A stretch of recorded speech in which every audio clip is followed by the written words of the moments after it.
দুয়ারে ২৬-এর বিধানসভা ভোট করা নাড়ছে। দলের সুপ্রিমো বারংবার নির্দেশ দিয়ে আসছেন দলের মধ্যে কোনো গোষ্ঠীকন্দল বরদাস্ত করা হবে না, কিন্তু কে কার কথা শোনে? দলের সুপ্রিমোর কথা অমান্য করে নেতাকর্মীরা নিজেদের মতো চলছে। এবার তৃণমূল নেতা তথা পঞ্চায়েত সমিতির কর্মাধ্যক্ষকে লক্ষ্য করে চলল প্রকাশ্যে গুলি। একেবারে ফিল্মি কায়দায় শুট করা হয় তাকে। আর এই ঘটনায় গ্রেপ্তার বিজেপি বিধায়কের ছেলে। কোচবিহার ২ নম্বর ব্লকের ঝিঙাইডাঙ্গা এলাকায় বৃহস্পতিবার রাতে গুলিবিদ্ধ হন তৃণমূল নেতা রাজু দে। রাত ১১টা নাগাদ বাড়ি ফেরার সময় এই হামলার শিকার হন তিনি। স্থানীয় সূত্রে জানা গিয়েছে, রাজু দে কোচবিহার ২ নম্বর পঞ্চায়েত সমিতির কর্মাধ্যক্ষ এবং চকচকা অঞ্চলের প্রাক্তন অঞ্চল সভাপতি। ঘটনার দিন রাতে দলীয় কর্মসূচি সেরে ফিরছিলেন তিনি। ঠিক সেই সময় কালো রঙের একটি গাড়ি এসে একজন দুষ্কৃতী তার ওপর গুলি চালায়। গুলি এসে লাগে তার ডান কাঁধে। এরপরে কোচবিহারের চকচকায় মিছিল এবং টায়ার জ্বালিয়ে পথ অবরোধ করে বিক্ষোভ দেখায় তৃণমূলের কর্মী সমর্থকেরা। চলুন দেখে নিই সেই সিসিটিভি ফুটেজ।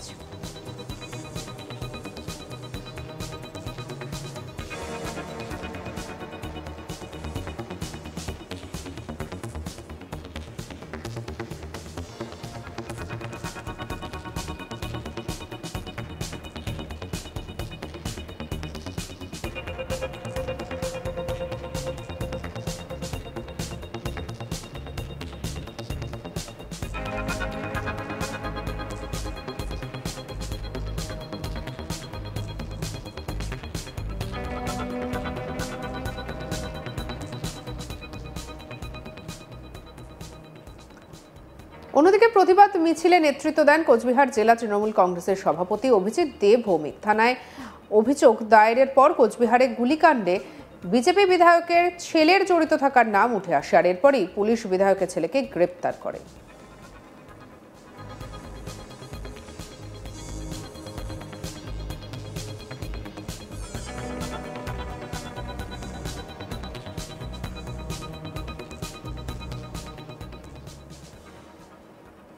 কোচবিহার গুলিকাণ্ড নিয়ে পুন্ডিবাড়ি থানায় সাংবাদিক বৈঠক করেন জেলা পুলিশ সুপার দ্যুতিমান ভট্টাচার্য। সেখানে তিনি বলেন, এই ঘটনার তদন্তে নেমে দুজনকে আটক করেছে পুলিশ।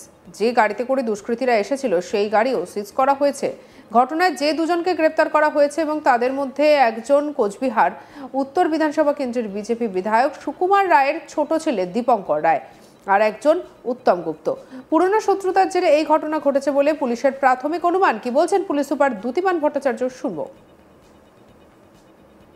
গতকাল রাত্রে কোচবিহারের পুন্ডিবাড়ি থানা এলাকায় একটি ঘটনা ঘটে, যেটা তদন্তে আমরা সঙ্গে সঙ্গে নামি এবং আমরা সিসিটিভি ফুটেজ দেখি এবং পারিপার্শ্বিক যে তদন্ত চালিয়ে আমরা দুজনকে গ্রেপ্তার করেছি।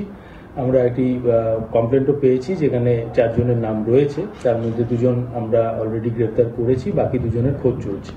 এটা ছাড়া যে গাড়িটা, যে অভিযুক্ত গাড়িটায় করে তারা গিয়ে গুলি চালিয়েছিল, সেই গাড়িটিকেও আমরা বাজেয়াপ্ত করেছি। সেটার আমরা ফরেনসিক্স করব এবং যে বন্দুক দিয়ে চালানো হয়েছিল সেটার খোঁজ চলছে। স্যার, এই ঘটনার কি মোটিভ কি ছিল বা কি উদ্দেশ্যে তারা সেখানে হামলা চালিয়েছিল? এটা একটা পুরনো এদের আক্রোশের ছিল, এটা ঘটনা ছিল তাদের মধ্যে, সেটা রয়েছে। এছাড়াও অন্য কিছু যদি থাকে আমরা এটা তদন্ত করে দেখছি। সেখানে কি কোনো পলিটিক্যাল কিছু ইনভলভমেন্ট? এটা এখনই বলবা সম্ভব নয়, আমরা তদন্ত করে দেখছি। স্যার, আগ্নেয়াস্ত্রটা কি উদ্ধার হয়েছে? যে আগ্নেয়াস্ত্র দিয়ে আগ্নেয়াস্ত্রের খোঁজ আমরা চালাচ্ছি, পেয়ে যাবো ওটা। স্যার, দুজন অ্যারেস্ট হয়েছিল, তার যদি নামগুলো একটু। একজন দীপঙ্কর রায় আর একজন হচ্ছে উত্তম গুপ্ত। ঘটনায় তৃণমূল এবং বিজেপির মধ্যে নতুন করে চাপানুতো শুরু হয়েছে। বিজেপিকে সরাসরি কাঠগড়ায় তুলেছে তৃণমূল। জেলা তৃণমূলের সভাপতি অভিজিৎ দে ভৌমিক কি বলছেন, শুনবো। গতকাল সেই অভিশপ্ত রাত ছিল, একটি তরতাজা যুবককে হত্যা করার পুরো চক্রান্ত করে এসেছিল, কিন্তু সৌভাগ্যবশত সে প্রাণে বেঁচে গেছে। তার ডান কাঁধে লেগেছে। বিদ্ধ অবস্থায় এখান থেকে পাড়ার লোকেরা উদ্ধার করে নিয়ে গিয়ে তাকে ইমিডিয়েটলি অপারেশন করা গেছে এবং সে জীবনটা তার বেঁচে গেছে, প্রাণ বেঁচে গেল। এই যে বিজেপির যে এমএলএ সুকুমার রায়, তিনি যে স্করপিও করে ঘোরেন, সেই গাড়িটাই যে সেই অভিশপ্ত রাতে ব্যবহার করা হবে আমরা স্বপ্নেও ভাবতে পারিনি।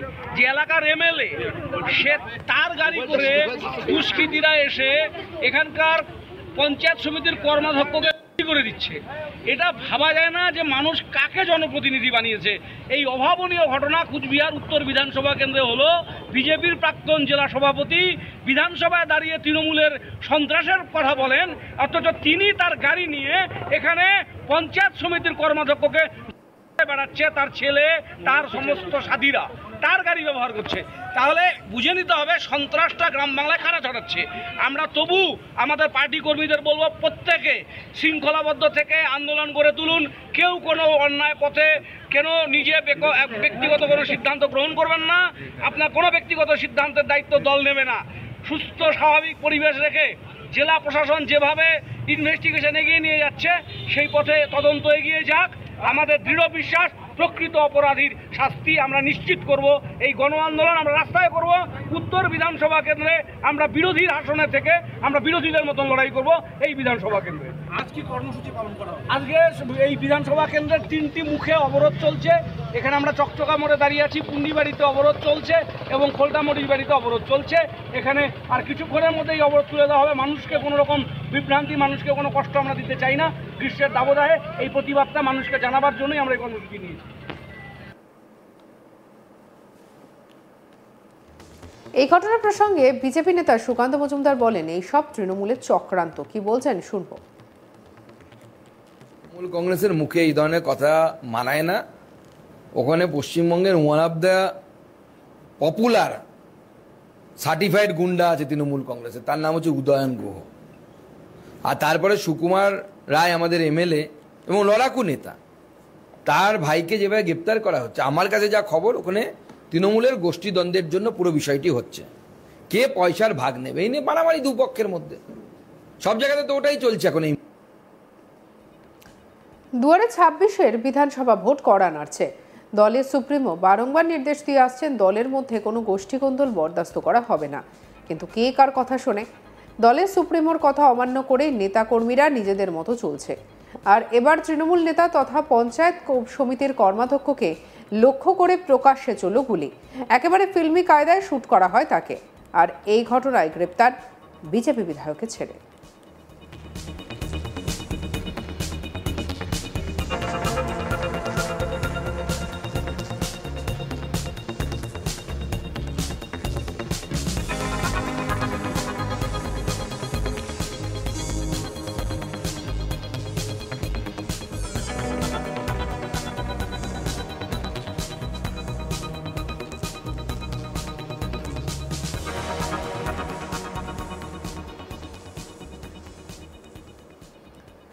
সঙ্গে রাখুন আজ তাক বাংলার ইউটিউব চ্যানেলকে। অন্যান্য খবরের জন্য লাইক, কমেন্ট, শেয়ার, সাবস্ক্রাইব করতে ভুলবেন না।